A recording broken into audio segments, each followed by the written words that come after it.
Hello বন্ধুরা, welcome to the channel. তো আজকের ভিডিওতে আমরা স্পেশালি রেলওয়ে গ্রুপ ডির জন্য সাধারণ বিজ্ঞান থেকে 50টা গুরুত্বপূর্ণ প্রশ্নোত্তর আলোচনা করে নেব। তো প্রথম প্রশ্ন রয়েছে, মানুষের হাত কোন শ্রেণীর লিভার? মানুষের হাত কোন শ্রেণীর লিভার? প্রথম শ্রেণীর, দ্বিতীয়, তৃতীয় না চতুর্থ শ্রেণীর লিভার? তো এই প্রশ্নের সঠিক উত্তর হয়ে যাবে অপশন সি, মানুষের হাত হলো তৃতীয় শ্রেণীর লিভার। তৃতীয় শ্রেণীর লিভারে আলম্ব এবং ভারের মাঝখানে বল প্রয়োগ করা হয়। প্রথম শ্রেণীর লিভারে আলম্ব মাঝখানে থাকে এবং দ্বিতীয় শ্রেণীর লিভারে ভার মাঝখানে থাকে। তাহলে প্রথম শ্রেণীর লিভারে মাঝখানে কি থাকে? আলম্ব। এবং দ্বিতীয় শ্রেণীর লিভারে মাঝখানে থাকে ভার। কিন্তু তৃতীয় শ্রেণীর লিভারে মাঝখানে বল প্রয়োগ করা হয়, যেমন হচ্ছে মানুষের হাত। পরের প্রশ্নে রয়েছে, কোনো ধাতব তারের মধ্য দিয়ে তড়িৎ প্রবাহ কিসের প্রবাহের কারণে হয়? কোনো ধাতব তারের মধ্য দিয়ে তড়িৎ প্রবাহ কিসের কারণে হয়? নিউট্রনের প্রবাহের কারণে, না ইলেকট্রন, না প্রোটন, নাকি পজিট্রন? তো এখানে সঠিক উত্তর হয়ে যাবে অপশন বি, ইলেকট্রনের প্রবাহের কারণে কি হয়? কোনো ধাতব তারের মধ্যে দিয়ে তড়িৎ প্রবাহ হয়। পরের প্রশ্ন রয়েছে, কোন উষ্ণতায় 1 ঘন সেন্টিমিটার আয়তনের বিশুদ্ধ জলের ভরকে 1 গ্রাম বলা হয়? তো এই প্রশ্নের সঠিক উত্তর হবে অপশন বি, 4 ডিগ্রি সেন্টিগ্রেড উষ্ণতায় 1 ঘন সেন্টিমিটার আয়তনের বিশুদ্ধ জলের ভরকে 1 গ্রাম বলা হয়। 4 ডিগ্রি সেন্টিগ্রেড উষ্ণতায় জলের ঘনত্ব সব থেকে বেশি হয়, তাই এই উষ্ণতায় 1 ঘন সেন্টিমিটার জলের ভর 1 গ্রাম হয়। তাহলে আমাদের মনে রাখতে হবে 4 ডিগ্রি সেন্টিগ্রেড উষ্ণতায় জলের ঘনত্ব সব থেকে বেশি হয়। পরের প্রশ্ন রয়েছে, কোনো বস্তুকে ভূপৃষ্ঠ থেকে যত ওপরের দিকে ওঠানো হবে তার ওজন তত কি হবে? কমবে, বাড়বে, একই থাকবে, নাকি প্রথমে বাড়বে পরে কমবে? তো কোনো বস্তুকে ভূপৃষ্ঠ থেকে যত ওপরের দিকে ওঠানো হবে তত তার ওজন হবে, উত্তর হবে এখানে অপশন এ, কমে যাবে, তত তার ওজন কমে যাবে। উচ্চতা বৃদ্ধির সাথে সাথে অভিকর্ষজ ত্বরণের মান কমতে থাকে, ফলে বস্তুর ওজন হ্রাস পায়। কিন্তু এখানে ওজন না বলে যদি ভর বলা থাকতো, তাহলে কি হতো? ভর সর্বদা একই থাকে বা অপরিবর্তিত থাকে। কোনো বস্তুকে ভূপৃষ্ঠ থেকে উপরে ওঠালে বা নিচে নামালে ভরের কিন্তু কোনো পরিবর্তন হয় না, ওজন কিন্তু হ্রাস পাবে। পরের প্রশ্ন রয়েছে, জার্মেনিয়াম এবং সিলিকনকে কি বলা হয়? ধাতু, অধাতু, অর্ধপরিবাহী নাকি সুপরিবাহী? তো জার্মেনিয়াম এবং সিলিকনকে বলা হয় অর্ধপরিবাহী। অপশন সি এখানে রাইট অ্যান্সার। পরের প্রশ্ন রয়েছে, নিচের কোনটি কিডনির বা বৃক্কের কাজ নয়? রক্ত থেকে বর্জ্য পদার্থ ফিল্টার করা, ইউরিয়া সংশ্লেষ বা তৈরি করা, রক্তচাপ নিয়ন্ত্রণ করা, নাকি জলের সমতা বজায় রাখা? এর মধ্যে কোনটা কাজ নয়? তো এই প্রশ্নের সঠিক উত্তর হচ্ছে অপশন বি, ইউরিয়া সংশ্লেষণ বা তৈরি করা কিন্তু বৃক্কের কাজ নয়। ইউরিয়া সংশ্লেষণ বা তৈরি হওয়ার ঘটনা ঘটে লিভারে। ইউরিয়ার সংশ্লেষণ বা তৈরি হওয়ার ঘটনা ঘটে লিভারে। বৃক্ক শুধুমাত্র রক্ত থেকে ইউরিয়াকে ছেঁকে মূত্রের মাধ্যমে বের করে দেয়, কিন্তু ইউরিয়া তৈরি হয় লিভার বা যকৃতে। পরের প্রশ্ন রয়েছে, নিচের উদ্ভিদ কলাগুলির মধ্যে কোনটি প্রধানত মৃত কোষ দ্বারা গঠিত? জাইলেম কলা, ফ্লোয়েম কলা, প্যারেনকাইমা কলা, নাকি কোলেনকাইমা? কোনটা প্রধানত মৃত কোষ দ্বারা তৈরি, কোন কলাটি? তো এই প্রশ্নের সঠিক উত্তর হচ্ছে অপশন এ, জাইলেম কলার বেশিরভাগ উপাদানই হচ্ছে মৃত কোষ দ্বারা তৈরি। জাইলেম কলার অধিকাংশ উপাদান, যেমন 4টি উপাদান থাকে, ট্রাকিয়া, জাইলেম তন্তু এবং জাইলেম প্যারেনকাইমা। এর মধ্যে শুধুমাত্র জাইলেম প্যারেনকাইমাই সজীব, বাকি 3টি উপাদান হচ্ছে মৃত কোষ দ্বারা তৈরি। আবার ফ্লোয়েম টিস্যুও 4টি উপাদান দ্বারা তৈরি, ফ্লোয়েম তন্তু, সিবনল, সঙ্গী কোষ এবং ফ্লোয়েম প্যারেনকাইমা।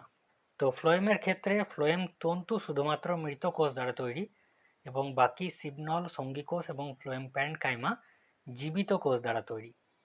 এটা রেলওয়ে প্রিভিয়াস ইয়ারে গুরুত্বপূর্ণ একটা কোশ্চেন। তাহলে জাইলেমের ক্ষেত্রে শুধুমাত্র জাইলেম প্যারেনকাইমা সজীব, বাকি সবই কিন্তু মৃত কোষ দ্বারা তৈরি। আর ফ্লোয়েমের ক্ষেত্রে ফ্লোয়েম তন্তু শুধুমাত্র মৃত কোষ দ্বারা তৈরি, বাকি তিনটি উপাদানই জীবিত কোষ দ্বারা তৈরি। পরের প্রশ্ন রয়েছে অ্যান্টিবডি কোথায় তৈরি হয়? যকৃৎ, অস্থিমজ্জা, প্লাজমা ও লসিকা নাকি বৃক্ক? সঠিক উত্তর কী হবে? অ্যান্টিবডি কোথায় তৈরি হয়? তো অ্যান্টিবডি তৈরি হয় প্লাজমা ও লসিকাতে। অপশান সি এখানে রাইট অ্যান্সার। প্লাজমা কোষ এবং লসিকাতন্ত্রের বি লিম্ফোসাইট কোষ রক্তে অ্যান্টিবডি তৈরি করে। পরের প্রশ্ন রয়েছে বায়ুমণ্ডলে উপস্থিত রাসায়নিক নিষ্ক্রিয় গ্যাস কোনটি? নাইট্রোজেন, আর্গন, জলীয় বাষ্প না অক্সিজেন? তো এই প্রশ্নের সঠিক উত্তর হচ্ছে অপশান বি। আর্গন হচ্ছে বায়ুমণ্ডলে উপস্থিত একটি রাসায়নিক নিষ্ক্রিয় গ্যাস। বায়ুমণ্ডলে উপস্থিত নিষ্ক্রিয় গ্যাসগুলির মধ্যে আর্গনের পরিমাণ কিন্তু সবচেয়ে বেশি, প্রায় 0.93% আর্গন রয়েছে বায়ুমণ্ডলে। আর সবথেকে বেশি রয়েছে নাইট্রোজেন। পরের প্রশ্ন রয়েছে নিচের কোন ভিটামিনটি সাধারণভাবে মানুষের প্রস্রাবের মাধ্যমে নির্গত হয়? Vitamin A, vitamin D, vitamin C নাকি ভিটামিন কে? কোনটি মানুষের প্রস্রাবের মাধ্যমে নির্গত হয়? তো এই প্রশ্নের সঠিক উত্তর হচ্ছে অপশান সি, ভিটামিন সি মূত্রের মাধ্যমে নির্গত হয়। ভিটামিন বি এবং সি হচ্ছে জলে দ্রবণীয় ভিটামিন, যা শরীরে সঞ্চিত থাকে না এবং অতিরিক্ত অংশ প্রস্রাবের সাথে নির্গত হয়।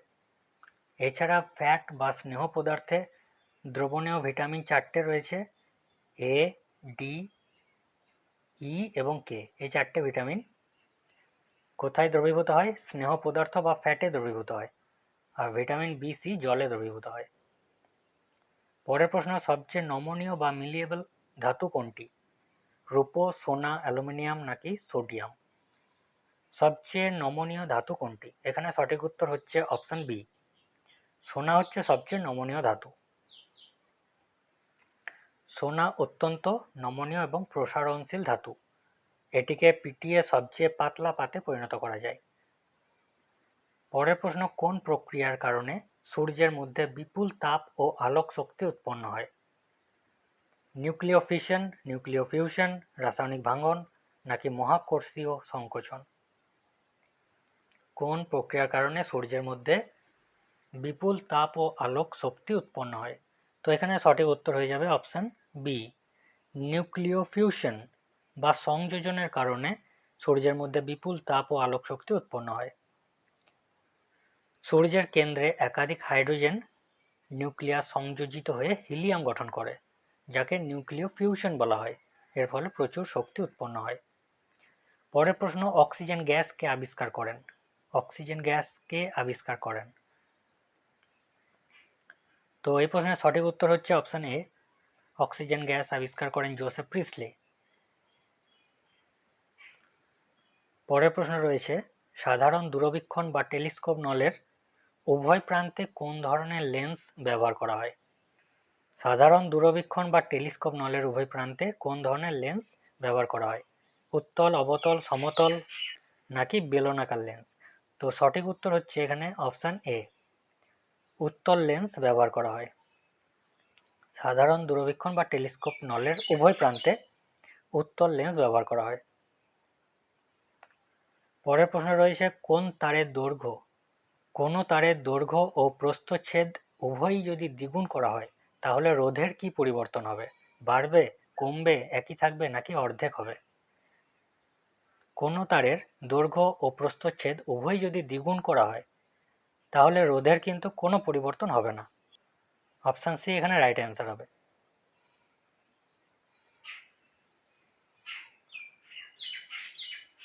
দৈর্ঘ্য এবং প্রস্থচ্ছেদ উভয়ের অনুপাত সমান থাকার কারণে রোধও কিন্তু একই থাকবে। পরের প্রশ্ন রয়েছে নিচের কোনটি তড়িৎ চুম্বকীয় তরঙ্গ নয়? এখানে নয় বলেছে, কোনটা? ইলেকট্রোম্যাগনেটিক ওয়েভ নয়, এক্স রশ্মি, গামা রশ্মি, ক্যাথোড রশ্মি নাকি দৃশ্যমান আলো? কোনটা একটা তড়িৎ চুম্বকীয় তরঙ্গ নয়? তো এই প্রশ্নের সঠিক উত্তর হচ্ছে অপশান সি, ক্যাথোড রশ্মি কোনো তড়িৎ চুম্বকীয় তরঙ্গ নয়। এক্স রে ও গামা রে হচ্ছে আধানহীন তড়িৎ চুম্বকীয় তরঙ্গ, কিন্তু ক্যাথোড রশ্মি হচ্ছে ঋণাত্মক বা নেগেটিভ আধানযুক্ত ইলেকট্রনের স্রোত। তো এখানে সঠিক উত্তর হবে ক্যাথোড রশ্মি। ক্যাথোড রশ্মি কোনো তড়িৎ চুম্বকীয় তরঙ্গ নয়। পরের প্রশ্ন রয়েছে, কোনো পরিবাহীর আপেক্ষিক রোধ কিসের ওপর নির্ভর করে? পরিবাহীর দৈর্ঘ্যের ওপর, পরিবাহীর ব্যাসের ওপর, পরিবাহীর উপাদান ও তাপমাত্রার ওপর, নাকি পরিবাহীর আকারের ওপর? কোনো পরিবাহীর আপেক্ষিক রোধ কিসের ওপর নির্ভর করে? তো সঠিক উত্তর হচ্ছে অপশান সি, পরিবাহীর উপাদান ও তাপমাত্রার উপরে আপেক্ষিক রোধ নির্ভর করে। পরের প্রশ্ন রয়েছে, কার্য করার হারকে কি বলা হয়? কার্য করার হারকে কি বলা হয়? বল, ক্ষমতা, শক্তি নাকি ভরবেগ? তো কার্য করার হারকে বলা হয় ক্ষমতা। অপশান বি এখানে রাইট অ্যান্সার। একক সময়ে সম্পাদিত কার্যের পরিমাণকে ক্ষমতা বলা হয়। ক্ষমতা হচ্ছে power is equal to work per time. পরের প্রশ্ন রয়েছে, আলোর প্রতিফলন বা প্রতিসরণের ক্ষেত্রে স্নেলের সূত্রটি কোন কোণের ক্ষেত্রে প্রযোজ্য হয় না? 30 ডিগ্রি, 45 ডিগ্রি, 0 ডিগ্রি নাকি 60 ডিগ্রি? কোন কোণের ক্ষেত্রে প্রযোজ্য নয়? স্নেলের সূত্রটি হচ্ছে 0 ডিগ্রির ক্ষেত্রে প্রযোজ্য হয় না। অপশান সি এখানে রাইট অ্যান্সার হবে। এখানে লম্ব আপতনের ক্ষেত্রে আলোক রশ্মির কোনো দিক পরিবর্তন হয় না, এর ফলে 0 ডিগ্রিতে স্নেলের সূত্র সরাসরি কার্যকর হয় না। পরের প্রশ্ন রয়েছে, কোষের পাওয়ার হাউস বা শক্তিঘর কাকে বলা হয়? কোষের পাওয়ার হাউস বা শক্তিঘর কাকে বলা হয়? তো এই প্রশ্নের সঠিক উত্তর হচ্ছে অপশান সি, মাইটোকন্ড্রিয়াকে কোষের পাওয়ার হাউস বা শক্তিঘর বলা হয়। মাইটোকন্ড্রিয়াতে শ্বসনের মাধ্যমে এটিপি বা অ্যাডেনোসিন ট্রাইফসফেট আকারে শক্তি উৎপন্ন হয়, এই জন্য মাইটোকন্ড্রিয়াকে কোষের শক্তিঘর বলা হয়। মানুষের রক্তে পিএইচ এর মান কত? মানুষের রক্তে পিএইচ এর মান কত হয়? তো এই প্রশ্নের সঠিক উত্তর কি হবে? সঠিক উত্তর হবে অপশান বি, মানুষের রক্তের পিএইচ মান হলো 7.4। পরের প্রশ্ন রয়েছে, লাফিং গ্যাস নামে পরিচিত রাসায়নিক যৌগ কোনটি? কোন রাসায়নিক যৌগকে লাফিং গ্যাস বলা হয়? Nitrous oxide, nitric oxide, nitrogen dioxide নাকি অ্যামোনিয়া? তো লাফিং গ্যাস বলা হয় নাইট্রাস অক্সাইডকে। অপশান এ এখানে রাইট অ্যান্সার, নাইট্রাস অক্সাইড। পরের প্রশ্ন রয়েছে, পর্যায় সারণী বা পিরিয়ডিক টেবিলের জনক কাকে বলা হয়? Henry Moseley, Dmitri Mendeleev, John Dalton নাকি গ্রেগর জোহান মেন্ডেল? কাকে পর্যায় সারণীর জনক বলা হয়? তো পর্যায় সারণীর জনক বলা হয় দিমিত্রি মেন্ডেলিভকে। অপশন বি এখানে রাইট অ্যান্সার। দেখো, পারমাণবিক ভরের ওপর ভিত্তি করে মেন্ডেলিভ প্রথমে সফল পর্যায় সারণী তৈরি করেছিলেন। কার ওপর ভিত্তি করে করেছিলেন? পারমাণবিক ভরের ওপর ভিত্তি করে। এরপরে বিজ্ঞানী হেনরি মোজলে পারমাণবিক ভরের পরিবর্তে পারমাণবিক সংখ্যা বা প্রোটন সংখ্যার ওপর ভিত্তি করে মৌলগুলোকে সাজিয়ে আধুনিক পর্যায় সারণী প্রবর্তন করেন। যদি বলতো আধুনিক পর্যায় সারণীর জনক কাকে বলা হয়, তখন উত্তর হতো বিজ্ঞানী হেনরি মোজলে। পরের প্রশ্ন রয়েছে, আত্মঘাতী থলি বা সুইসাইডাল ব্যাগ কাকে বলা হয়? প্লাস্টিড, রাইবোজোম, লাইসোজোম নাকি সেন্ট্রোজোম? তো আত্মঘাতী থলি বা সুইসাইডাল ব্যাগ বলা হয় লাইসোজোমকে। অপশন সি এখানে রাইট অ্যান্সার। পরের প্রশ্ন রয়েছে, শুষ্ক বরফ বা ড্রাই আইস আসলে কি? কঠিন জল, কঠিন কার্বন ডাইঅক্সাইড, কঠিন নাইট্রোজেন নাকি কঠিন মিথেন? শুষ্ক বরফ কি? তো শুষ্ক বরফ হচ্ছে কঠিন কার্বন ডাইঅক্সাইড। অপশন বি এখানে রাইট অ্যান্সার। পরের প্রশ্ন, শব্দ তরঙ্গ হলো এক প্রকারের কি অনুদৈর্ঘ্য যান্ত্রিক তরঙ্গ, অনুপ্রস্থ তরঙ্গ তড়িৎ চুম্বকীয় তরঙ্গ নাকি কোনোটিই নয়? শব্দ তরঙ্গ কোন প্রকারের তরঙ্গ? তো এই প্রশ্নের সঠিক উত্তর হচ্ছে অপশন এ। শব্দ তরঙ্গ হলো অনুদৈর্ঘ্য যান্ত্রিক তরঙ্গ।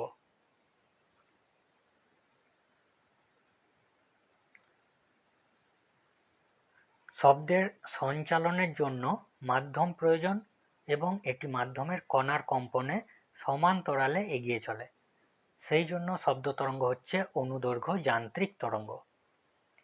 পরের প্রশ্ন রয়েছে, মানুষের শরীরে সবচেয়ে বড় গ্রন্থি কোনটি? লার্জেস্ট গ্ল্যান্ড কোনটা মানুষের শরীরের? অগ্ন্যাশয়, পিটুইটারি, থাইরয়েড নাকি যকৃৎ? তো মানুষের শরীরের সব থেকে বড় গ্রন্থি হলো যকৃৎ। অপশন ডি এখানে রাইট অ্যান্সার। পরের প্রশ্ন বলছে, কোন রঙের আলোর তরঙ্গ দৈর্ঘ্য বা ওয়েভলেংথ সবচেয়ে বেশি হয়? বেগুনি, নীল, লাল নাকি সবুজ? কোন রঙের আলোর তরঙ্গ দৈর্ঘ্য সব থেকে বেশি হয়? তো এই প্রশ্নের সঠিক উত্তর হচ্ছে অপশন সি, লাল রঙের আলোর তরঙ্গ দৈর্ঘ্য সব থেকে বেশি হয়। দৃশ্যমান আলোর মধ্যে লাল রঙের তরঙ্গ দৈর্ঘ্য সব থেকে বেশি হয়, কিন্তু লাল আলোর বিক্ষেপণ সবচেয়ে কম হয়। তো এখানে সঠিক উত্তর হয়ে যাবে অপশন সি। আবার বেগুনি রঙের আলোর তরঙ্গ দৈর্ঘ্য সব থেকে কম হয়, কিন্তু বিক্ষেপণ সব থেকে বেশি হয়।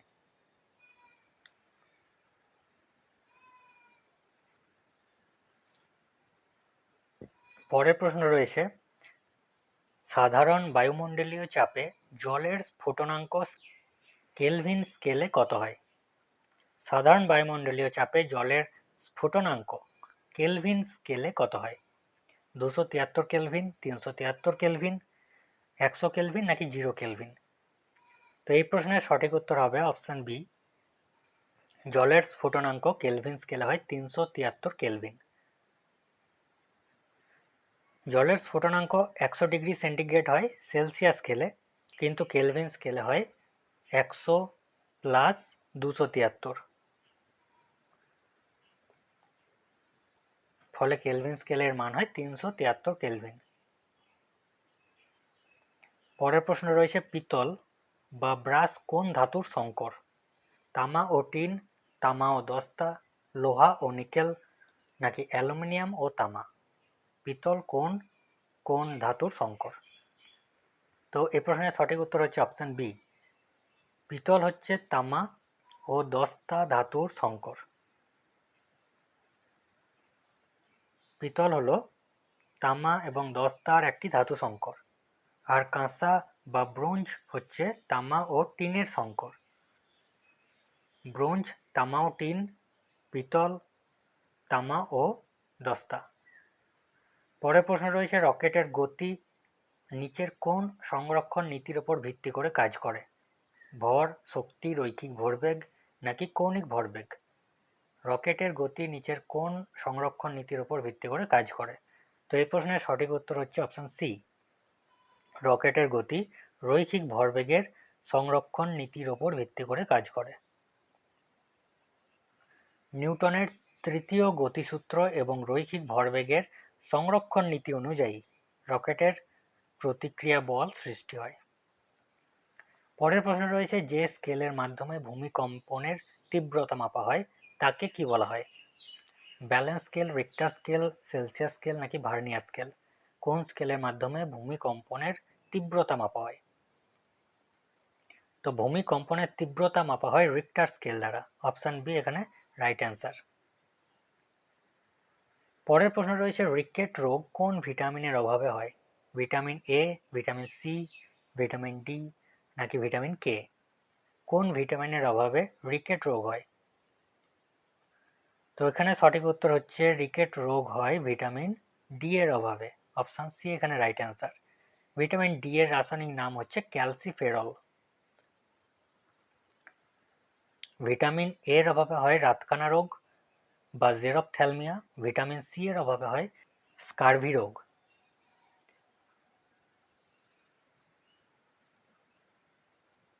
তো এখানে দেখো, ভিটামিন ডি এর অভাবে শিশুদের হাড় দুর্বল ও বেঁকে যায়, যাকে রিকেট রোগ বলে। তো রিকেট রোগ প্রধানত শিশুদের রোগ। আর বড়দের রোগ হচ্ছে অস্টিওম্যালেশিয়া বা অস্টিওপোরোসিস। এর ফলেও হাড় দুর্বল হয়ে যায় এবং বেঁকে যায়। তো রিকেট রোগ, অস্টিওপোরোসিস, অস্টিওম্যালেশিয়া সবই ভিটামিন ডি এর অভাবে হয়। পরের প্রশ্ন রয়েছে, নিউট্রন কণা কে আবিষ্কার করেন? J Thomson, Ernst Rutherford, James Chadwick নাকি জন ডাল্টন? নিউট্রন কণা কে আবিষ্কার করেন? তো এই প্রশ্নের সঠিক উত্তর হচ্ছে option C, James Chadwick neutron কণা আবিষ্কার করেন। 1932 সালে বিজ্ঞানী জেমস চ্যাডউইক পরমাণুর নিউক্লিয়াসে আধানহীন কণা নিউট্রন আবিষ্কার করেন। এছাড়া বিজ্ঞানী রাদারফোর্ড আবিষ্কার করেন প্রোটন এবং জে থমসন আবিষ্কার করেন ইলেকট্রন। পরের প্রশ্ন রয়েছে, অম্লবৃষ্টি বা অ্যাসিড রেইনের জন্য প্রধানত দায়িত্বশীল গ্যাস কোনটি? কোন গ্যাসের জন্য অম্লবৃষ্টি হয়? তো এই প্রশ্নের সঠিক উত্তর হচ্ছে অপশন বি, সালফার ডাইঅক্সাইড এবং নাইট্রোজেন ডাইঅক্সাইডের জন্য অম্লবৃষ্টি বা অ্যাসিড রেন হয়। সালফার ডাইঅক্সাইড ও নাইট্রোজেন ডাইঅক্সাইড বৃষ্টির জলের সাথে বিক্রিয়া করে যথাক্রমে সালফিউরিক অ্যাসিড এবং নাইট্রিক অ্যাসিড তৈরি করে। এর ফলে অ্যাসিড রেন হয়। পরের প্রশ্ন রয়েছে, মাস্টার গ্ল্যান্ড বা প্রভুগ্রন্থি নামে পরিচিত কোন গ্ল্যান্ড? কোন গ্ল্যান্ডকে মাস্টার গ্ল্যান্ড বা প্রভুগ্রন্থি বলা হয়? থাইরয়েড, পিটুইটারি, অ্যাড্রেনাল নাকি পিনিয়াল? তো এই প্রশ্নের সঠিক উত্তর হচ্ছে অপশন বি, পিটুইটারি গ্ল্যান্ডকে মাস্টার গ্ল্যান্ড বা প্রভুগ্রন্থি বলা হয়। পিটুইটারি গ্রন্থি থেকে ক্ষরিত হরমোন অন্যান্য অন্তঃক্ষরা গ্রন্থির ক্ষরণকে নিয়ন্ত্রণ করে। সে কারণে পিটুইটারিকে প্রভুগ্রন্থি বলা হয়। পরের প্রশ্ন রয়েছে, বৈদ্যুতিক বাল্বের ফিলামেন্ট কিসের তৈরি হয়? বৈদ্যুতিক বাল্বের ফিলামেন্ট কিসের তৈরি হয়? তামা, নাইক্রোম, টাংস্টেন নাকি লোহা? তো বৈদ্যুতিক বাল্বের ফিলামেন্ট তৈরি হয় টাংস্টেন ধাতু দিয়ে। অপশন সি এখানে রাইট অ্যান্সার। টাংস্টেন ধাতুর গলনাঙ্ক অত্যন্ত বেশি হয়, প্রায় 3422 ডিগ্রি সেন্টিগ্রেড হয়। সেই কারণে উচ্চ তাপেও এটি গলে যায় না। পরের প্রশ্ন, মাছের হৃৎপিণ্ডে কয়টি প্রকোষ্ঠ থাকে? 2টি, 3টি, 4টি নাকি 5টি? মাছের হৃৎপিণ্ডে কয়টি প্রকোষ্ঠ বা চেম্বার থাকে? তো মাছের হৃৎপিণ্ডে 2টি প্রকোষ্ঠ থাকে। অপশন এ এখানে রাইট অ্যান্সার। সরীসৃপ প্রাণীদের হৃৎপিণ্ডে 3টি প্রকোষ্ঠ থাকে, আর স্তন্যপায়ী প্রাণীদের হৃৎপিণ্ডে 4টি প্রকোষ্ঠ থাকে, কিন্তু মাছের হৃৎপিণ্ডে থাকে 2টি প্রকোষ্ঠ। পরের প্রশ্ন রয়েছে, কাপড় কাচা সোডা বা ওয়াশিং সোডার রাসায়নিক নাম কি? কাপড় কাচা সোডার রাসায়নিক নাম কি? তো এই প্রশ্নের সঠিক উত্তর হচ্ছে সোডিয়াম কার্বনেট। অপশন বি এখানে রাইট অ্যান্সার। আর খাবার সোডা বললে উত্তর হয়ে যেত সোডিয়াম বাইকার্বনেট, কিন্তু কাপড় কাচা সোডা বলেছে, তাই উত্তর হবে সোডিয়াম কার্বনেট। সোডিয়াম কার্বনেটের সংকেত হচ্ছে NaCO3।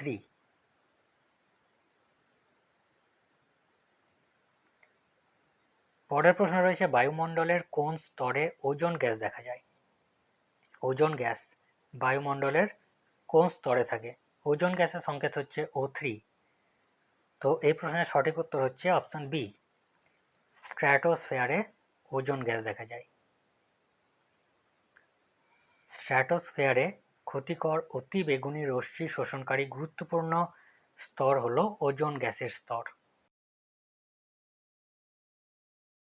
পরের প্রশ্ন রয়েছে, উদ্ভিদের দেহ থেকে অতিরিক্ত জল বাষ্পাকারে বের হয়ে যাওয়ার প্রক্রিয়াকে কি বলা হয়? সালোকসংশ্লেষ, বাষ্পমোচন, অভিস্রবণ নাকি শোষণ? উদ্ভিদের দেহ থেকে অতিরিক্ত জল বাষ্পাকারে বের হয়ে যাওয়াকে বলা হয় বাষ্পমোচন। অপশন বি এখানে রাইট অ্যান্সার। পরের প্রশ্ন, সাবানের ফেনায় বা জলের বুদবুদে উজ্জ্বল রং হওয়ার কারণ কি? আলোর অপবর্তন, আলোর ব্যতিচার, আলোর সমবর্তন নাকি আলোর প্রতিসরণ?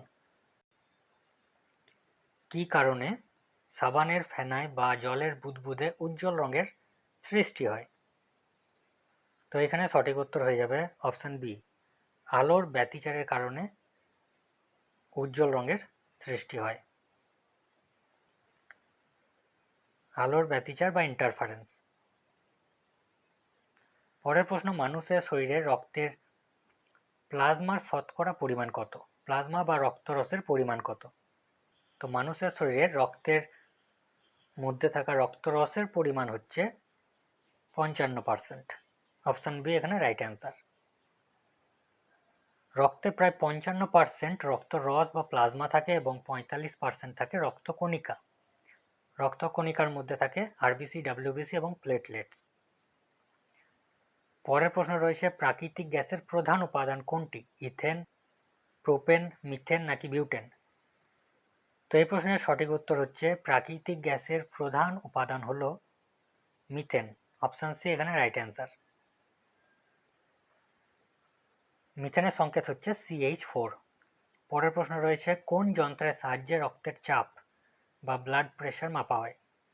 ব্যারোমিটার, স্পিগমোম্যানোমিটার, থার্মোমিটার নাকি স্টেথোস্কোপ? কোন যন্ত্রের সাহায্যে ব্লাড প্রেশার মাপা হয়? তো ব্লাড প্রেশার মাপা হয় স্পিগমোম্যানোমিটার যন্ত্রের সাহায্যে। অপশন বি এখানে সঠিক উত্তর হবে। পরের প্রশ্ন, ব্লিচিং পাউডারের রাসায়নিক নাম কি? Calcium hypochlorite, calcium carbonate, sodium hypochlorite নাকি ক্যালসিয়াম সালফেট? তো ব্লিচিং পাউডারের রাসায়নিক নাম হলো ক্যালসিয়াম হাইপোক্লোরাইট। অপশন এ এখানে রাইট অ্যান্সার। ব্লিচিং পাউডারের সংকেত হচ্ছে CaOCl, যা ক্যালসিয়াম ক্লোরো হাইপোক্লোরাইট বা ক্যালসিয়াম হাইপোক্লোরাইট নামেও পরিচিত। পরের প্রশ্ন, সর্বজনীন দাতা বা ইউনিভার্সাল ডোনার বলা হয় কোন রক্তের গ্রুপকে? Group A, group B, group AB নাকি গ্রুপ ও? তো সর্বজনীন দাতা বলা হয় গ্রুপ ও এর রক্তকে। অপশন ডি এখানে রাইট অ্যান্সার। গ্রুপ ও, বিশেষ করে ও নেগেটিভ গ্রুপের রক্তকে বলা হয় ইউনিভার্সাল ডোনার, কারণ লোহিত রক্তকণিকায় এ বা বি অ্যান্টিজেন না থাকায় ও নেগেটিভ রক্ত যে কোনো গ্রহীতাকেই দেওয়া যায়। আর সর্বজনীন গ্রহীতা হচ্ছে AB পজিটিভ।